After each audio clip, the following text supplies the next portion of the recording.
दोस्तों वीडियो शुरू करने से पहले अगर अभी तक आपने मेरा चैनल को सब्सक्राइब नहीं किया तो प्लीज़ चैनल को सब्सक्राइब कर लें और बेल आइकन को प्रेस कर लें। तो दोस्तों आज मैं लेके आया हूँ क्लास 12 के सब्जेक्ट केमिस्ट्री का, वो भी इनऑर्गेनिक केमिस्ट्री का फर्स्ट चैप्टर जिसका नाम है आइसोलेशन एंड मेटलर्जी। जो भी नाम है चैप्टर का बहुत बड़ा नाम है, उसी का आज हम लोग ऑब्जेक्टिव क्वेश्चन का डिस्कशन करेंगे जो आपके बोर्ड एग्जाम के लिए बहुत इंपॉर्टेंट होगा, खास करके आपके बोर्ड एग्जाम के लिए बहुत ही इंपॉर्टेंट क्वेश्चन होगा। और दोस्तों मैं वीडियो के पहले में ही आपको बता देता हूँ कि 2-3 जितना भी वीडियो बनेगा इस चैप्टर का, आपको मैं सारा इतना ऑब्जेक्टिव करा दूंगा कि इससे एक भी क्वेश्चन जो आपका बाहर नहीं पूछने वाला, खास करके इस चैप्टर से दोस्तों। ठीक है, तो चलिए दोस्तों एक बार वीडियो को देख लीजिए, फिर आपको समझ में आ जाएगा। तो चलिए वीडियो को शुरू करते हैं। तो दोस्तों सबसे पहला क्वेश्चन है the over having 2 different metal atom is. ठीक है दोस्तों, तो फर्स्ट का आपका राइट आंसर हो जाएगा ऑप्शन डी, कॉपर पायराइट। यानी कॉपर पायराइट एक ऐसा अयस्क है जो 2 डिफरेंट मेटल एटम रखता है। हैविंग मतलब रखना। ठीक है दोस्तों, फिर हम लोग सेकंड क्वेश्चन की तरफ चलते हैं। The chief impurity present in red bauxite और इज। तो वो कौन सा मुख्य इंप्योरिटी है जो प्रेजेंट होता है किसमें, रेड बॉक्साइट और में, यानी कि अयस्क में। तो सेकंड का आपका राइट आंसर हो जाएगा ऑप्शन बी, Fe2O3। वो चीफ इंप्योरिटी कौन सा है, Fe2O3 आपका बी राइट आंसर होगा दोस्तों। ठीक है, फिर नेक्स्ट क्वेश्चन देखते हैं। Sulphide ores are common for metals. तो सल्फाइड ओर जो है कौन सा मेटल के लिए कॉमन होता है। ठीक है, तो थर्ड का आपका राइट आंसर हो जाएगा ऑप्शन ए, सिल्वर के लिए भी कॉमन होता है, कॉपर के लिए भी कॉमन होता है और PCl के लिए भी कॉमन होता है। ठीक है दोस्तों, तो सल्फाइड ओवर जो है किसके लिए कॉमन होता है, तो उसमें Ag भी आता है, कॉपर भी आता है और PCl भी आता है सल्फाइड ओवर्स में। ठीक है दोस्तों, फिर हम लोग देखते हैं नेक्स्ट क्वेश्चन। क्वेश्चन नंबर 4 है आपका, विच of the following is an example of auto reduction. तो निम्न में से कौन सा एग्जाम्पल है ऑटो रिडक्शन का। ठीक है दोस्तों, तो 4 का आपका राइट आंसर हो जाएगा option D, Cu2O plus half Cu2S gives 3Cu plus half SO2। ये कौन सा एग्जाम्पल है ऑटो रिडक्शन का। ठीक है, क्या है, Cu2O plus half Cu2S gives 3Cu plus half SO2।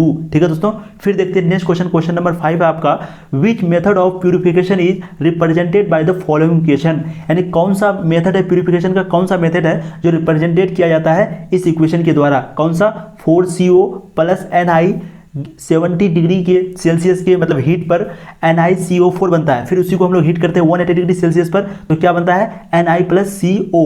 ठीक है, तो ये रिएक्शन जो है कौन सा चीज रिप्रेजेंटेट करता है, यही क्वेश्चन आपका पूछा। तो 5 का आपका राइट आंसर होगा ऑप्शन सी, मोंड प्रोसेस। दोस्तों यहाँ पर क्या है, प्रोसेस। तो ये कौन सा प्रोसेस है, विच मेथड है, तो मोंड मेथड भी कह सकते हैं या फिर मोंड प्रोसेस भी कह सकते हैं दोस्तों। ये बहुत इंपॉर्टेंट क्वेश्चन आपका BBI ऑब्जेक्टिव क्वेश्चन नंबर 5। ठीक है, तो मोंड प्रोसेस जो है ये इक्वेशन आपका दिखाता है 70 डिग्री सी और 180 डिग्री सी। फिर देखते हैं क्वेश्चन नंबर 6। क्वेश्चन नंबर 6 है आपका, most abundant metal on the surface of earth is. दोस्तों ये बहुत इंपॉर्टेंट क्वेश्चन है, ऐसे तो जीके में भी बहुत बार बोल देता है आदमी आम भाषा में, लेकिन ये क्वेश्चन बहुत बार पूछा भी गया है। तो 6 का आपका राइट आंसर हो जाएगा option B, aluminium. Most abundant metal, confuse नहीं होना, most abundant metal on the surface of earth is aluminium. Option B आपका राइट आंसर है। फिर देखते हैं question number 7, a mineral is known as ore if metal. तो mineral को एज का जाना जाता है अगर मेटल होता, क्या होता, तो 7 का आपका राइट आंसर होगा, can be extracted from it profitably. Option C आपका राइट आंसर होगा। तो दोबारा हम लोग पढ़ते हैं, a mineral is known as ore एज का जाना जाता if metal can be extracted from if profitably. ठीक है, ऑप्शन सी आपका राइट आंसर है। फिर हम लोग देखते हैं नेक्स्ट क्वेश्चन। क्वेश्चन नंबर 8 है आपका, out of the following which can not be obtain bye electrolysis of aqueous solution of the salt. तो यह निम्न में से जितना भी आपको ऑप्शन दिया हुआ है, तो इनमें से पूछ रहा है कि इलेक्ट्रोलाइसिस के द्वारा किसमें नमक प्राप्त नहीं किया जा सकता है, साल्ट प्राप्त किया नहीं किया जा सकता है। तो 8 का आपका राइट आंसर हो जाएगा ऑप्शन बी, Mg। कौन सा, मैग्नीशियम। ठीक है दोस्तों, तो आपका 8 का राइट आंसर हो जाएगा Mg। फिर देखते हैं नेक्स्ट क्वेश्चन। क्वेश्चन नंबर 9 है, a process employed for the concentration of sulphide और इज। तो वो प्रोसेस क्या है जो कंसंट्रेशन ऑफ सल्फाइड यानी सल्फाइड और का यानी सल्फाइड एस का कंसंट्रेशन कर ले। तो 9 का आपका राइट आंसर हो जाएगा ऑप्शन ए, फ्रोथ फ्लोटेशन। उस प्रोसेस का नाम क्या है, फ्रोथ फ्लोटेशन के द्वारा ही हम लोग क्या करते हैं, सल्फाइड और का कंसंट्रेशन करते हैं। ठीक है, फ्रोथ फ्लोटेशन। फिर हम लोग देखते हैं नेक्स्ट क्वेश्चन। क्वेश्चन नंबर 10 है, the slag obtain during the extraction of copper pyrite is composed mainly of. तो एक स्लैग है जो पाया गया, कब पाया गया, during the extraction of copper का जब हम लोग कॉपर पायराइट का जब हम लोग एक्सट्रैक्शन कर रहे थे तभी हम लोग को एक स्लैग पाया गया। वो स्लैग कौन सा है, तो 10 का आपका राइट आंसर होगा ऑप्शन बी, FeSiO3। ठीक है, the slag FeSiO3 obtain during the extraction of copper pyrite is composed mainly of FeSiO3 आपका राइट आंसर हो जाएगा। फिर देखते हैं नेक्स्ट क्वेश्चन। क्वेश्चन नंबर 11 आपका, कैसेट्राइट इज एन ओर ऑफ। दोस्तों ये भी बहुत इंपॉर्टेंट क्वेश्चन, आप इधर देख भी सकते हैं, बीसीबी 2011 में पूछा गया है। तो कैसेट्राइट इज एन ओवर ऑफ, तो 11 का आपका राइट आंसर हो जाएगा ऑप्शन डी एस एन यानी कि टीन। तो कैसेट्राइट कौन सा अयस्क का है, कौन सा अयस्क है, कैसेट्राइट में कौन सा अयस्क आता है, तो टीन जो है प्राप्त होता है कैसेट्राइट अयस्क से, ठीक है, कैसेट्राइट अयस्क से टीन प्राप्त होता है, जिसको हम लोग शॉर्ट में एसएन से सूचित करते हैं। फिर 12 का आपका राइट 12 क्वेश्चन है सिनेबार इज, ये भी क्वेश्चन हम लोग 10th में भी पढ़े हैं और 2016 ए में पूछा भी गया है, सेक्शन ए में, ठीक है दोस्तों। तो सिनेबार क्या है, तो 12 का आपका राइट आंसर हो जाएगा ऑप्शन ए HGS, ये बहुत इजी क्वेश्चन है दोस्तों। फिर हम लोग नेक्स्ट क्वेश्चन देते हैं, question number 13, which of the following metal is most abundant in earth crust.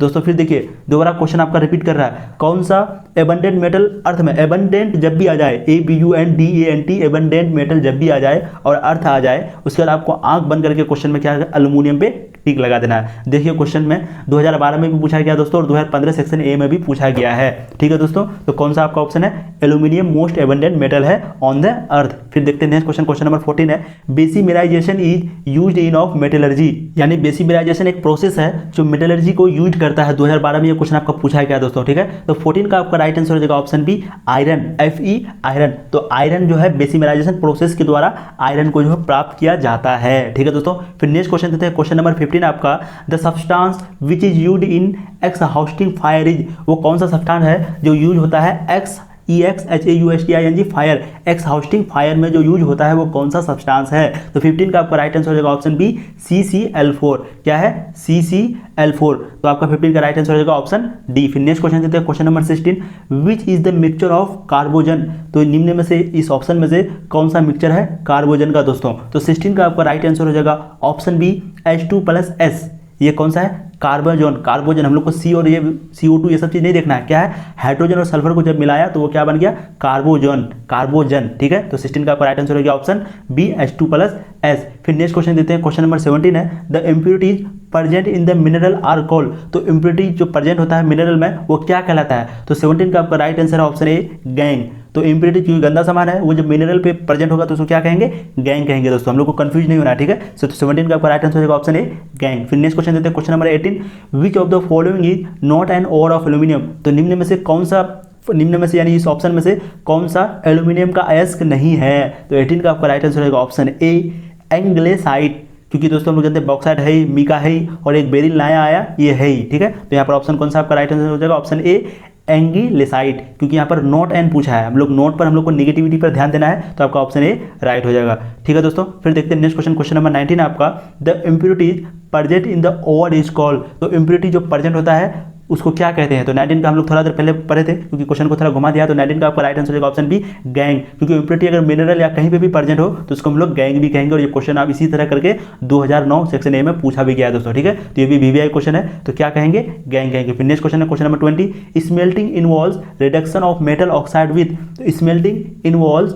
Reduction of metal oxide with, ये भी 2010 में सेक्शन ए में पूछा गया है। तो 20 का आपका राइट आंसर होगा ऑप्शन बी कार्बन, ठीक है। तो smelting involve reduction is metal oxide with carbon, क्या आपका राइट आंसर होगा ऑप्शन बी कार्बन। तो दोस्तों उम्मीद है आप लोगों को वीडियो अच्छी लगी होगी, और दोस्तों मुझे लगता है इसके और एक या कम से कम 2 वीडियो बनानी पड़ेगी। तो दोस्तों आप ये दोनों वीडियो, इस वीडियो को देखने के बाद, वो दोनों वीडियो को देखने के बाद, और आपको कहीं से पढ़ने की जरूरत नहीं है, क्योंकि इस चैप्टर से इससे बाहर क्वेश्चन नहीं पूछने वाला दोस्तों। उम्मीद है दोस्तों आपको वीडियो अच्छी लगी होगी। अगर वीडियो अच्छी लगी हो तो अपने दोस्तों के साथ शेयर जरूर करें, क्योंकि टाइम बहुत कम है और तैयारी ज़्यादा करना है दोस्तों, इससे हमको भी जो है ये बनाने में ज़्यादा मजा आएगा। Thank you.